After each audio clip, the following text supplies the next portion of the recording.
Hello friends, তোমাদের সকলকে দাদের জি চ্যানেলে স্বাগত। আজকে আলোচনা করব ক্লাস 12 থার্ড সেমিস্টার পলিটিক্যাল সায়েন্সের তোমাদের যে চতুর্থ অধ্যায়টি আছে, যে জাতি গঠনের প্রতিবন্ধকতা সমূহ, এই অধ্যায় থেকে আজকে আলোচনা করব উদ্বাস্তু সমস্যা অর্থাৎ রেফিউজি প্রবলেম নিয়ে। ঠিক আছে, দেখো প্রথমে জানা যাক যে এই উদ্বাস্তু কথার অর্থ কি। দেখো, উদ্বাস্তু, এখানে বাস্তু কথার অর্থ হচ্ছে যে বাসস্থান। তাহলে এখানে অনেক মানুষ কোন সময়, যে 1947 সালের 15 আগস্ট যখন আমাদের দেশ ভাগ হয়ে যায়, ভারত আর পাকিস্তান এই দুটি দেশের উৎপত্তি হয় অর্থাৎ সৃষ্টি হয়, তখন কি হয়, তার পরে পরে এই উদ্বাস্তু সমস্যা কিন্তু দেখা দেয়। ঠিক আছে, তাহলে এখানে উদ্বাস্তু কথার অর্থ হচ্ছে যে যে সমস্ত মানুষেরা নিজের বাসস্থান ছাড়তে বাধ্য হয়েছে, এমন যে মানুষেরা, তাদেরকে বলা হয় উদ্বাস্তু। ঠিক আছে, যখন দেশ ভাগ হয় 1947 সালের 15 আগস্ট, তখন ভারত আর পাকিস্তান নামে দুটি দেশ হয়ে যায়। তোমরা যদি একবার ম্যাপটা দেখো,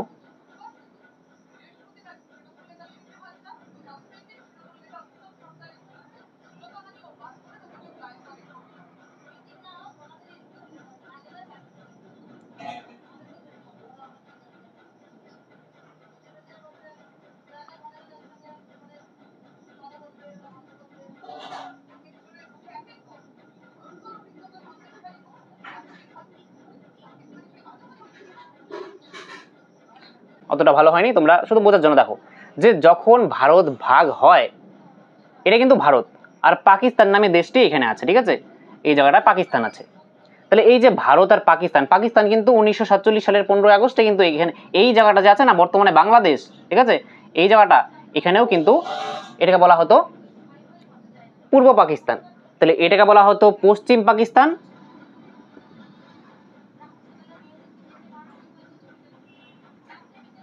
আর এটাকে বলা হতো পূর্ব পাকিস্তান। ঠিক আছে, তাহলে এই যে দেশ ভাগ হয়, দেশ ভাগের ফলে দেশটা কিভাবে ভাগ হয়, তো আগের ক্লাসে কিন্তু আলোচনা করেছি দেশ ভাগ সম্পর্কে। ঠিক আছে, পার্টিশন অফ ইন্ডিয়া, তোমরা যদি সেই ক্লাসটি না দেখে থাকো তাহলে তোমরা আগের ক্লাসটা দেখে আসো। ঠিক আছে, দেখো দেশ ভাগের ফলে পাকিস্তানকে 5টি অঞ্চল দেওয়া হয়, 5টি প্রদেশ দেওয়া হয় কি কি দেশ ভাগের পরে। তাহলে দেশ ভাগের পরে পাকিস্তানকে 5টি কিন্তু প্রদেশ দেওয়া হয়। সেটা কি কি? একটা হচ্ছে এই জায়গাটাকে বলা হতো পূর্ববঙ্গ। ঠিক আছে, এখানে একটা সমস্ত জায়গা মিলে বঙ্গপ্রদেশ বলা হতো। তারপরে এখানে যখন দেশ ভাগ হয়ে যায়, এখানে মুসলিমদের সংখ্যাগরিষ্ঠতা ছিল দেখে, এখানে মুসলিমদের জনসংখ্যা বেশি ছিল বলে, যেহেতু ধর্মের উপর ভিত্তি করেই আমাদের দেশ ভাগ হয়েছিল। ঠিক আছে, যে অখণ্ড ভারত ছিল না, বড় ভারত ছিল, ভারত আর পাকিস্তান যখন একসঙ্গে ছিল, তখন কিসের ভিত্তিতে ভারত ভাগ হয়? ধর্মের ভিত্তিতে। যে মুসলিম লীগ যে ছিল না, সেই মুসলিম লীগ দাবি করেছিল যে তাদের একটা আলাদা রাষ্ট্র লাগবে, অর্থাৎ মুসলিমদের জন্য একটা আলাদা রাষ্ট্র চাই, তারপরেই তো ভাগ হয়। তাহলে এই যে জায়গাটা ছিল, এটাকে বলা হতো পূর্ববঙ্গ। এই বঙ্গকে যখন ভাগ করা যায়, তখন এই হয়ে যায় পশ্চিমবঙ্গ, যেই রাজ্যে আমরা আছি। পশ্চিমবঙ্গ নামটা এর জন্যই হয়েছে, যেহেতু বঙ্গের পশ্চিম দিকে আছে। আমি আগের দিনে বলেছিলাম যে একটা ম্যাপের সবসময় উত্তর দিকটাকে বলা হয় উত্তর দিক অর্থাৎ নর্থ, নিচের দিকটা হচ্ছে দক্ষিণ দিক অর্থাৎ সাউথ, ডান পাশটা এটাকে বলা হয় হচ্ছে পূর্ব দিক, আর বা পাশটা হচ্ছে পশ্চিম দিক। ঠিক আছে, তাহলে যেহেতু এই বঙ্গের এই বা পাশটা হচ্ছে পশ্চিম আর এই পাশটা হচ্ছে পূর্ব, তাই এটা হয়ে গেল পূর্ববঙ্গ, আর এই পূর্ববঙ্গকেই পূর্ব পাকিস্তান নামে বলা হয়। ঠিক আছে, পাকিস্তানের যেহেতু এই জায়গাটাকেও পাকিস্তান আর কি পাকিস্তানের অংশ হিসেবে ধরা হয়, এর জন্য এটাকে পূর্ব পাকিস্তান বলা হতো। আর যেহেতু এদিকে আছে, এটা পশ্চিম দিকে আছে, এর জন্য এটাকে পশ্চিম পাকিস্তান বলা হয়। তাহলে এই এই পূর্ববঙ্গকে কি বলা হয়? যে পূর্ব পাকিস্তান, এটা মনে রাখবে। তাহলে এইখান থেকে তারপরে এই জায়গা থেকে অনেক লোক কিন্তু ভারতে চলে আসে ভারত ভাগের পরে, আবার ভারত থেকেও অনেক মানুষ পাকিস্তানে চলে যায়। যে পশ্চিম পাকিস্তান, এখান থেকে যে হিন্দু ছিল, শিখ ছিল, এই জায়গার মধ্যে মুসলমানদের সংখ্যা বেশি ছিল। ঠিক আছে, পাকিস্তান একটা মুসলিম রাষ্ট্র। ঠিক আছে, তাহলে এখানের মধ্যে মুসলিমদের সংখ্যা বেশি ছিল। তাহলে এই মুসলিমদের সংখ্যা বেশি থাকায় যারা ভারতে আসতে চেয়েছিল, এখান থেকে শিখ হিন্দু, তারা ভারতে চলে আসে। আর এখানে ছিল পশ্চিম পাঞ্জাব। ঠিক আছে, এখানে সবটাকে বলা হয় পাঞ্জাব। এই পাঞ্জাবের মধ্যেও ভাগ হয়ে যায়, কিছুটা অংশ চলে যায় পাকিস্তানের কাছে, আর কিছুটা অংশ থেকে যায় ভারতের কাছে। তাহলে এটাকে বলা হয় পশ্চিম পাঞ্জাব, এটাকে বলা হয় পূর্ব পাঞ্জাব। ঠিক আছে, তাহলে এই পশ্চিম পাঞ্জাব থেকে পূর্ব পাঞ্জাবের দিকে অনেক কিন্তু মানুষ আসতে থাকে। ঠিক আছে, নিজের বাসস্থান ছেড়ে, নিজের ঘর বাড়ি ত্যাগ করে বাধ্য হয়ে, ঠিক আছে, যখন ভারত ভাগ হয়ে যাওয়ার পরে বাধ্য হয়ে তাদের উপর নির্যাতন চলতে থাকে, তাদের উপর অত্যাচার চলতে থাকে সাম্প্রদায়িকতা জন্য, ঠিক আছে। যেহেতু হিন্দুরা এখানে, শিখরা এখানের মধ্যে সংখ্যালঘু ছিল, সংখ্যালঘু অর্থাৎ বেশিরভাগ মানুষ মুসলিম ছিল, তার মধ্যে কম সংখ্যায় হিন্দু ছিল আর কি, শিখ ছিল, তাহলে তাদের উপর অত্যাচার চলছিল আর কি, অবিশ্বাসের জন্ম নেয় এক ধর্মের প্রতি আরেক ধর্মের, তাহলে মারপিট চলছিল, নারী নির্যাতন চলছিল, ঠিক আছে, ঘরের মধ্যে অগ্নি সংযোগ চলছিল, ঘরে আগুন লাগিয়ে দেওয়া হচ্ছিল, তাহলে এমন অবস্থা হয়েছিল দেশভাগের পরে।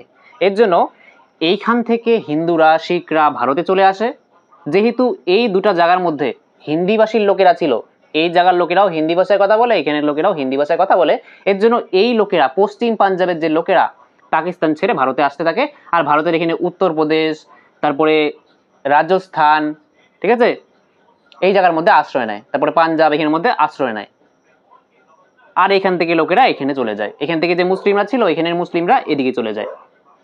আর এই যে পূর্ব পাকিস্তান ছিল, যার এই পূর্ববঙ্গ আর কি যেটাকে বলা হয়, এখানের যে হিন্দুরা, ঠিক আছে, তারা এখানে চলে আসে। আর এখানে যে মুসলিমরা ছিল এখানের অতটা যায় নাই, ঠিক আছে। বেশিরভাগ যে লোকেরা এই জায়গা থেকে অর্থাৎ পূর্ব পাকিস্তান থেকে হিন্দুরা বেশি পরিমাণে পশ্চিমবঙ্গে আসে, ঠিক আছে। দেশভাগের পরে উদ্বাস্তু সমস্যার মধ্যে পশ্চিমবঙ্গ থেকে বেশি মুসলমানরা এদিকে যায়নি। কিসের জন্য যায়নি? কারণ এই জায়গায় সবাই বাংলা ভাষায় কথা বলে, ঠিক আছে। আর এখানের মধ্যে কিন্তু অতটা মুসলিমরা এদিক থেকে এদিকে যায়নি।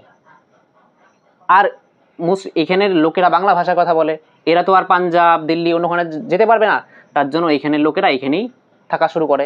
আর উদ্বাস্তু সমস্যার সময় এই যে পূর্ব পাকিস্তান, এখান থেকে হিন্দুরা, ঠিক আছে, লাখ লাখ হিন্দু তারা এই পশ্চিমবঙ্গে আসতে থাকে।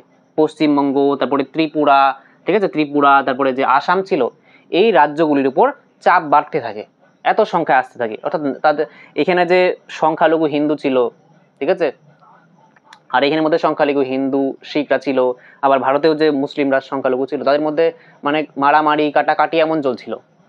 তাহলে যে যার প্রাণ বাঁচিয়ে তাদের নিজের ইচ্ছার বিরুদ্ধে বাধ্য হয়ে তাদের ঘর ছাড়তে হয়েছিল এই সময়। এতটা সাম্প্রদায়িকতার লেভেল এতটা চরম পর্যায়ে চলে গিয়েছিল। তাহলে এই সময় বলা যায় যে 16 লক্ষ, ঠিক আছে, 16 লক্ষ মানুষ তাদের বাসস্থান ছেড়ে তারা মাইগ্রেট করে, ঠিক আছে, 16 লক্ষ। তাহলে এত মানুষ কিসের জন্য? যে তাদের উপর অত্যাচার চলছে, সংখ্যালঘু মানুষদের উপর অত্যাচার চলছে। যেখানে মুসলমানদের সংখ্যা বেশি তারা হিন্দুদের উপর অত্যাচার চালাচ্ছে, শিখদের উপর অত্যাচার চালাচ্ছে। আর যেখানে হিন্দু, মানে এখানের মধ্যে এমন অবস্থা আর কি, ঠিক আছে। তাহলে এই যে অবস্থা 1947 সালের 15 আগস্টের পরে শুরু হতে থাকে। 1951 সাল আস্তে আস্তে, ঠিক আছে, 1951 সাল আস্তে আস্তে কিন্তু এই যে পশ্চিম পাকিস্তান, এই পশ্চিম পাকিস্তান কি পশ্চিম পাঞ্জাব থেকে যে এই পূর্ব পাঞ্জাবের মধ্যে যে উদ্বাস্তুরা আসতে থাকে, তার জন্য ভারত সরকার উদ্যোগ নিয়ে এদের পুনর্বাসনের ব্যবস্থা করে ফেলে, ঠিক আছে। তাহলে উদ্বাস্তু যে সমস্যা, উদ্বাস্তু সমস্যা কি? মানে নিজের বাসস্থান ত্যাগ করে জোরপূর্বক, ঠিক আছে, বলপূর্বক বা জোরপূর্বক নিজের বাসস্থান ছেড়ে অন্য জায়গায় যে মানুষের যাওয়া, সেটাই হচ্ছে উদ্বাস্তু। আর এটা একটা সমস্যা, তাই না? উদ্বাস্তুর ফলে কি হবে? সমস্যা দেখা যাবে। কি সমস্যা দেখা দেবে? যে একটা দেশ ছেড়ে এখান থেকে এখানের লোকরা আসছে, তাহলে এমনিতেই জনসংখ্যা বাড়ছে, আরও যদি এর মধ্যে জনসংখ্যার চাপ তাহলে বাড়বে। আর জনসংখ্যার চাপ যদি বাড়ে, আর এখানে নতুন নতুন দেশটি মাত্র স্বাধীন হয়েছে, এখানের প্রশাসনিক ব্যবস্থাও অতটা ভালো না। একটা দেশ যখন নতুন স্বাধীন হয় তাহলে তার প্রশাসনিক যে ব্যবস্থা, তাহলে সেটাও অতটা সুগঠিত হয়নি। তাহলে তারপরে সরকারের উপর একটা চাপ পড়ছে যে এই লোকেদের পুনর্বাসনের ব্যবস্থা কোথায় করবে। আর লোকেরা শুধু আসলে তো হবে না, তাদেরকে চাকরির সুযোগ দিতে হবে, তাদের অর্থনৈতিক অধিকার, তারপরে তাদের বাসস্থানের পুনর্বাসনের ব্যবস্থা করতে হবে, তাদের ত্রাণের ব্যবস্থা করতে হবে। তাহলে ভারত সরকার অনেক উদ্যোগ নিয়েছে। তখন ভারতের যে প্রধানমন্ত্রী ছিল জওহরলাল নেহেরু, ভারতের প্রথম প্রধানমন্ত্রী যে জওহরলাল নেহেরু ছিল, তখন অনেক উদ্যোগ নিয়েছে যে এই যে উদ্বাস্তু যারা নিজের বাসস্থান ছেড়ে ত্যাগ করে ভারতে এসেছে, তাদের বাসস্থানের জন্য পুনর্বাসনের ব্যবস্থা করে, তাদের ত্রাণের ব্যবস্থা করে, ঠিক আছে। কিন্তু 1951 সাল আস্তে আস্তে এই পশ্চিম পাঞ্জাব থেকে যে এদিকে উত্তরপ্রদেশ, রাজস্থান, এই জায়গার মধ্যে যে মানুষেরা মাইগ্রেট করে আসে পাকিস্তান থেকে ভারতে, তাদের পুনর্বাসনের ব্যবস্থা হয়ে যায়, ঠিক আছে। কিন্তু সমস্যা থেকে যায় এই জায়গায়, বাংলাদেশ 1971 সাল পর্যন্ত, ঠিক আছে, 1971 সালেও কিন্তু অনেক উদ্বাস্তু অর্থাৎ অনেক লোক আবার পশ্চিমবঙ্গে আসে, মানে পশ্চিমবঙ্গ, ত্রিপুরা, আসাম এই জায়গার মধ্যে চাপ বাড়ছে, কারণ এই জায়গা থেকে যারা মাইগ্রেট করে তারা পশ্চিমবঙ্গে আসে, ত্রিপুরাতে আসে, আসামে যায়, এই কয়েকটা রাজ্যের মধ্যেই আর কি চাপ বাড়ছে, জনসংখ্যার এখানেই থাকছে। কেন থাকছে? কারণ এই জায়গার লোকেরা বাংলা ভাষায় কথা বলে, যেমন ত্রিপুরায় বাংলা ভাষায় কথা বলে, আসামেও কিছু বোঝে, আর পশ্চিমবঙ্গ তো বাংলা ভাষায় কথা বলে। তাহলে তার জন্য বাংলাদেশ থেকে, অর্থাৎ এখানের মধ্যে পূর্ব পাকিস্তান ছিল, 1971 সালে কি হয়, 1971 সালে এই পূর্ব পাকিস্তান বাংলাদেশে পরিণত হয়ে যায়, ঠিক আছে। সেই সময়ে কিন্তু 1 কোটির মতো মানুষ, ঠিক আছে, 1 কোটির মতো মানুষ পশ্চিমবঙ্গে আসে, ত্রিপুরাতে আসে, এমন অবস্থা। তাহলে এই পশ্চিমবঙ্গের অর্থনীতির উপর একটা চাপ বাড়ছে। তাহলে এই যে অর্থনীতির উপর চাপ বাড়ছে, তাদেরও তো বাসস্থানের ব্যবস্থা করতে হবে, এবার পুনর্বাসনের সুযোগ দিতে হবে। তাহলে এই সমস্যাটা কিন্তু থেকেই যায়, কিন্তু এখানে কিন্তু সেটেল হয় না। এখানে যে উদ্বাস্তুদের সমস্যা, এটা কিন্তু সেটেল হয় না, এই যে পূর্ববঙ্গ থেকে যে পশ্চিমবঙ্গে আসে, কিন্তু এখানে এটা সেটেল হয়ে যায়। তাহলে উদ্বাস্তুরা নিজের ঘর বাড়ি ছেড়ে ভারতে আসছে, ভারত থেকে ওদিকে যাচ্ছে, তাহলে ভারতে যখন আসবে, ভারতের সরকারের উপরে চাপ পড়বে, তাদেরকে কর্মসংস্থানের সুযোগ দিতে হবে, তাদের বাসস্থানের ব্যবস্থা করতে হবে। তারপরে এমন অবস্থা, সেখানে মহামারীর সৃষ্টি হয়, এত লোক, তাই না, মহামারী, খাদ্যাভাব দেখা যায়, খাদ্য সংকটের দুর্দশাও সৃষ্টি হয়েছিল, এমন অবস্থা, ঠিক আছে। নতুন নতুন দেশ স্বাধীন হয়েছিল তখন। তাহলে এই যে সমস্যা, এটাই হচ্ছে উদ্বাস্তু সমস্যা। তাহলে এই উদ্বাস্তু সমস্যাকে সমাধান করার জন্য 1950 সালের 8ই এপ্রিল একটা চুক্তি স্বাক্ষরিত হয়, সেটা হচ্ছে নেহেরু লিয়াকত চুক্তি, ঠিক আছে। এখন এই নেহেরু লিয়াকত চুক্তিটা লিখে দেব। আর তার আগে একটু বলে নিই যে পাকিস্তানকে কোন কোন অঞ্চল দেওয়া হয়েছিল, আগের ভিডিওতে আলোচনা করেছিলাম যে দেশ ভাগের পরে পাকিস্তানকে দেওয়া হয় হচ্ছে পূর্ববঙ্গ একটা, পশ্চিম পাঞ্জাব 2টা, পরে উত্তর পশ্চিম সীমান্ত প্রদেশ 3টা, তারপরে সিন্ধু, তারপরে বেলুচিস্তান, এই 5টি অঞ্চল পাকিস্তানকে দেওয়া হয়, আর সমস্ত অঞ্চল ভারতেরই থাকে, ঠিক আছে। আর ভারত ভাগের সময় মনে রাখবে যে এখানে কিন্তু ভারতে তখন অনেক রাজা শাসিত অঞ্চল ছিল, তাকে বলা হয় দেশীয় রাজ্য, দেশীয় রাজ্য, ঠিক আছে।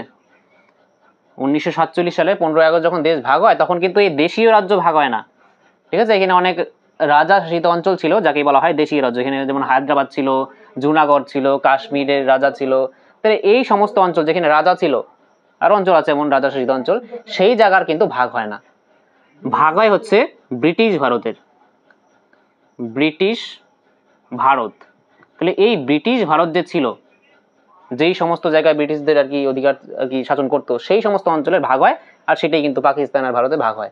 আর যে রাজা শাসিত অঞ্চলগুলি ছিল, যাকে বলা হয় দেশীয় রাজ্য, সেই দেশীয় রাজ্যকে বলা হয়, সেই রাজ্যের যদি রাজা যদি চায় যে ভারতের সঙ্গে যোগ দেবে, তাহলে যোগ দিতে পারে, এই দেশের সঙ্গে সংযুক্ত হয়ে যাবে, এই দেশের একটা পার্ট হয়ে যাবে, ভারতের পার্ট হয়ে যাবে, বা পাকিস্তানের সঙ্গে যোগ দিয়ে পাকিস্তানের একটা অংশ হয়ে যাবে।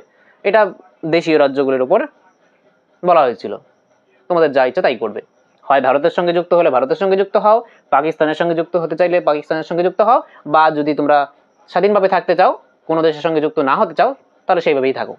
তাহলে এটা করা হয়। তাহলে মনে রাখবে যে দেশীয় রাজ্যের কিন্তু ভাগ হয় না, ব্রিটিশ ভারতের ভাগ হয়েছিল, ঠিক আছে। আমরা নেক্সট ক্লাসে এটাই আলোচনা করব যে দেশীয় রাজ্যগুলি পরে আবার কিভাবে সংযুক্তিকরণ হয়, ভারতের মধ্যে কোন কোন রাজ্যগুলি আবার সংযুক্ত হয়, যেমন কাশ্মীর, হায়দ্রাবাদ, এগুলিকে কিভাবে ভারতে সংযুক্ত করা হয়, এটা নেক্সট ক্লাসে আলোচনা করব, ঠিক আছে। তাহলে কি বলছিলাম যে নেহেরু লিয়াকত চুক্তি, ঠিক আছে, 1951 সালে, বলতে 1950 সালে, 1950 সালে 8ই এপ্রিল, ঠিক আছে, 8ই এপ্রিল একটা চুক্তি হয়। কিসের জন্য? যে এই যে দুই দেশে উদ্বাস্তু সমস্যা যে চলছে, এক ধর্মের মানুষ অন্য ধর্মের মানুষের উপর অত্যাচার করছে, নারী নির্যাতন করছে, ঠিক আছে, নারী অপহরণ করছে। তাহলে এই সমস্ত অবস্থা দুই সরকারই মানে কি করবে ভাবতে পারছে না, তখন একটা চুক্তি করে যে না, এটাকে নিয়ন্ত্রণ করার জন্য, এই উদ্বাস্তু সমস্যার মধ্যে যে দাঙ্গা হচ্ছে, সাম্প্রদায়িকতার সৃষ্টি হয়েছে, সেটা যাতে না হয়, একটা দেশের সংখ্যালঘুদের যাতে স্বার্থ রক্ষিত হয়, তার জন্য এই চুক্তি স্বাক্ষরিত হয়, ঠিক আছে, নেহেরু লিয়াকত চুক্তি। তাহলে নেহেরু লিয়াকত চুক্তি কিসের জন্য স্বাক্ষরিত হয়? দুটি দেশের, পাকিস্তান এবং ভারতে পাকিস্তানের মধ্যে যে সংখ্যালঘুরা আছে তারা কারা? হিন্দু, শিখ, অর্থাৎ যেই সমস্ত যেই ধর্মের মানুষেরা কম সংখ্যায় আছে তারা হচ্ছে সংখ্যালঘু। তাহলে পাকিস্তানের মধ্যে মুসলিমরা বেশি, হিন্দুরা কম সংখ্যায় আছে, তাহলে হিন্দুরা আবার শিখরা তারা হচ্ছে সংখ্যালঘু। তাহলে তাদের দেশে যাতে পাকিস্তানে যাতে হিন্দু শিখ তাদের স্বার্থ রক্ষিত হয়, তাদের সঙ্গে যাতে বৈষম্য না করা হয়, তাদের উপর যাতে অত্যাচার না করা হয়, নারীদের উপর যাতে নির্যাতন না করা হয়, সেটার জন্য পাকিস্তান আর ভারতের মধ্যে যাতে মুসলিমদের উপরে অত্যাচার না করা হয়, ভারতের আর কি মুসলিমদের স্বার্থ রক্ষিত হয়, তার জন্য দুই দেশের সরকার, ভারতের প্রধানমন্ত্রী ছিল জওহরলাল নেহেরু আর পাকিস্তানের প্রধানমন্ত্রী ছিল লিয়াকত আলী খান। তাহলে এই দুই দেশের প্রধানমন্ত্রী মিলে একটা চুক্তি স্বাক্ষরিত করে, এটাই হচ্ছে নেহেরু লিয়াকত চুক্তি।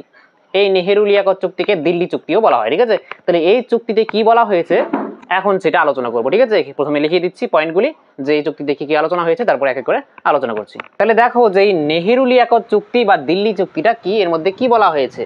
দেখো নেহেরু লিয়াকত চুক্তি কবে স্বাক্ষরিত হয়, ডেটটা কিন্তু ইম্পর্টেন্ট, মনে রাখবে তোমাদের যেহেতু এমসিকিউ আকারে আসবে।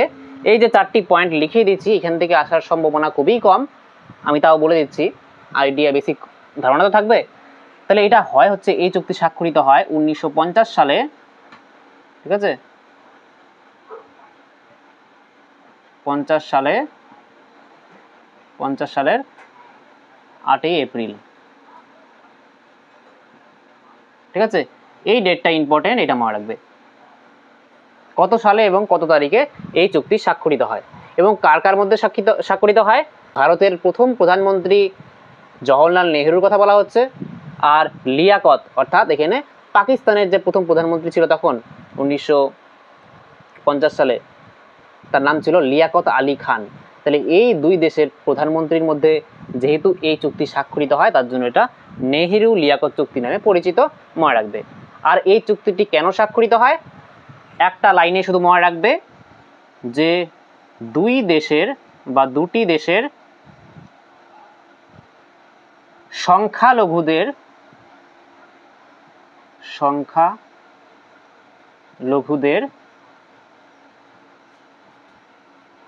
নিরাপত্তা সুনিশ্চিত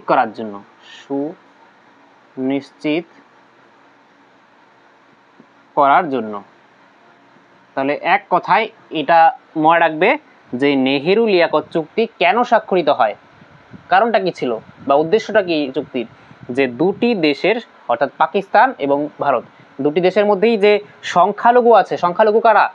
পাকিস্তানে যেই ধর্মের মানুষেরা কম সংখ্যায় আছে তারা হচ্ছে পাকিস্তানের সংখ্যালঘু। যেমন পাকিস্তানে হিন্দুরা কম সংখ্যায় আছে, পাকিস্তান একটি মুসলিম রাষ্ট্র, তার জন্য বেশিরভাগ মুসলিম আছে, তার জন্য হিন্দুরা সেখানে মাইনরিটি অর্থাৎ সংখ্যালঘু, সেখানে শিখরা মাইনরিটি অর্থাৎ সংখ্যালঘু। তাহলে তাদের স্বার্থ যাতে পাকিস্তানে সংরক্ষিত হয় এবং ভারতের মধ্যে যে মুসলিমদের সংখ্যা কম, তাহলে ভারতের মধ্যে যাতে মুসলিমদের অর্থাৎ ভারতের যে মাইনরিটি, ভারতের যে সংখ্যালঘু তারা হচ্ছে মুসলিম, তাহলে তাদের স্বার্থ যাতে ভারতে সংরক্ষিত হয়, তার জন্য তাদের যে আর কি স্বার্থ রক্ষা বা নিরাপত্তা সুনিশ্চিত করার জন্যই কিন্তু এই দুটি চুক্তি স্বাক্ষরিত হয়। যে পাকিস্তানের প্রধানমন্ত্রী বলে দেয় যে আমাদের মুসলিমরা যে তোমাদের দেশে আছে তাদের স্বার্থ তোমরা রক্ষা করো, আর আমাদের দেশে যে পাকিস্তানের মধ্যে যে হিন্দুরা আছে শিখরা আছে তাদের স্বার্থ আমরা সুনিশ্চিত করব। তাহলে দেখো যে এই চুক্তির মধ্যে কি বলা হয়েছে, যে ফার্স্ট হচ্ছে সংখ্যালঘুরা যে যার রাষ্ট্রের প্রতি অনুগত থাকবে।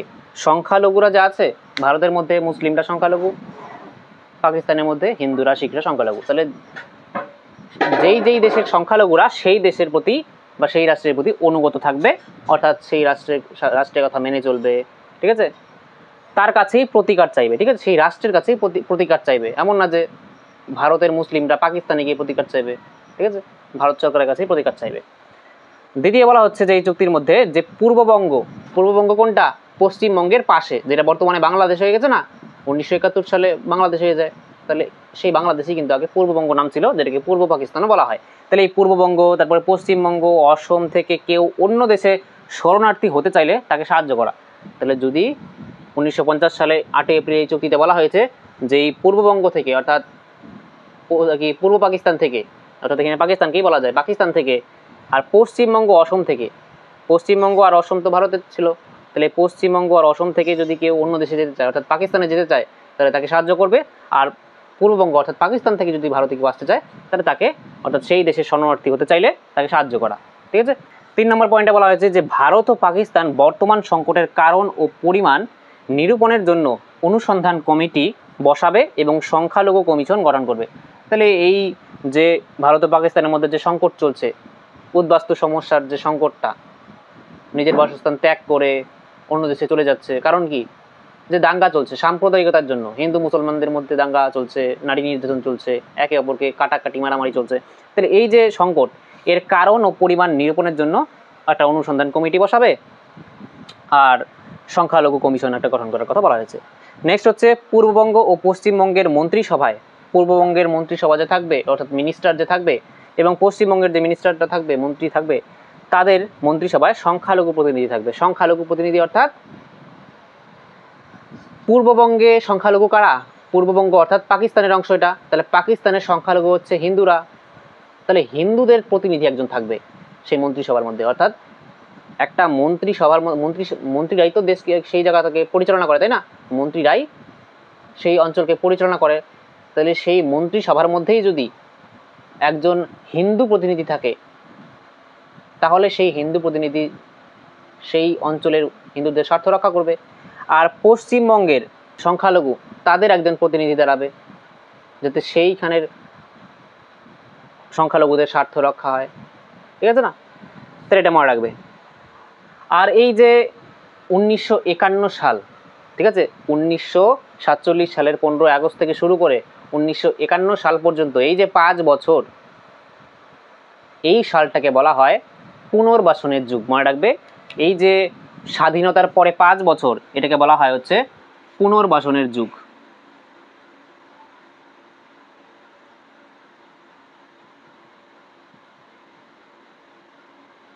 পুনর্বাসনের যুগ, ঠিক আছে, ইয়ার্স অফ রিহ্যাবিলিটেশন। ঠিক আছে, তাহলে পুনর্বাসনের যুগ কোন সময়টা থেকে কোন সময়টাকে বলা হয়? স্বাধীনতার পর থেকে, ঠিক আছে, 1951 সাল, অর্থাৎ পরবর্তী 5 বছর। তাহলে এটা হয়ে গেল উদ্বাস্তু সমস্যা নিয়ে আলোচনা। তাহলে এখান থেকে যে কোনো কোশ্চেন আসলে তোমরা করতে পারবে। একটা ছোটো টপিক ছিল, তাও অনেক বুঝিয়েছি। তাহলে এর পরে ক্লাসে আমরা আলোচনা করব যে দেশীয় রাজ্যের সংযুক্তিকরণ। আমি বলেছিলাম যে ভারত যে ভাগ হয় 1947 সালের 15 আগস্ট, সেখানে কিন্তু দেশীয় রাজ্য যে ছিল তার কোনো ভাগ হয় না। দেশীয় রাজ্য কোনগুলি? যার মধ্যে নাকি রাজারা যেই অঞ্চলগুলিতে শাসন করতো, তাদেরকে বলা হয়েছিল যে তারা দুটি দেশের মধ্যে, পাকিস্তান বা ভারতের মধ্যে যে কোনো একটির মধ্যে যোগদান করতে পারো, নাও করতে পারো। তাহলে এই যে রাজ্যগুলি, হায়দ্রাবাদ, তারপরে জুনাগড়, তারপরে কাশ্মীর, তাহলে এগুলি ভারতের মধ্যে কীভাবে সংযুক্তিকরণ হয়, কীভাবে হয় তা নিয়ে আলোচনা করব। তাহলে পরবর্তী টপিকের নাম হচ্ছে দেশীয় রাজ্যগুলির সংযুক্তিকরণ। ঠিক আছে, দেশীয় রাজ্যগুলি কীভাবে আর কি সংযুক্তকরণ করা হয় দেশের মধ্যে। তাহলে আজকে ক্লাসটি তোমাদের কেমন লাগলো তোমরা কমেন্ট বক্সে আমাকে অবশ্যই লিখে জানাবে। আর ক্লাসটি যদি ভালো লেগে থাকে তাহলে অবশ্যই একটি লাইক করো। আর যারা চ্যানেলে নতুন তোমরা অবশ্যই চ্যানেলটি সাবস্ক্রাইব করে অল বেল আইকনে ক্লিক করে রাখো।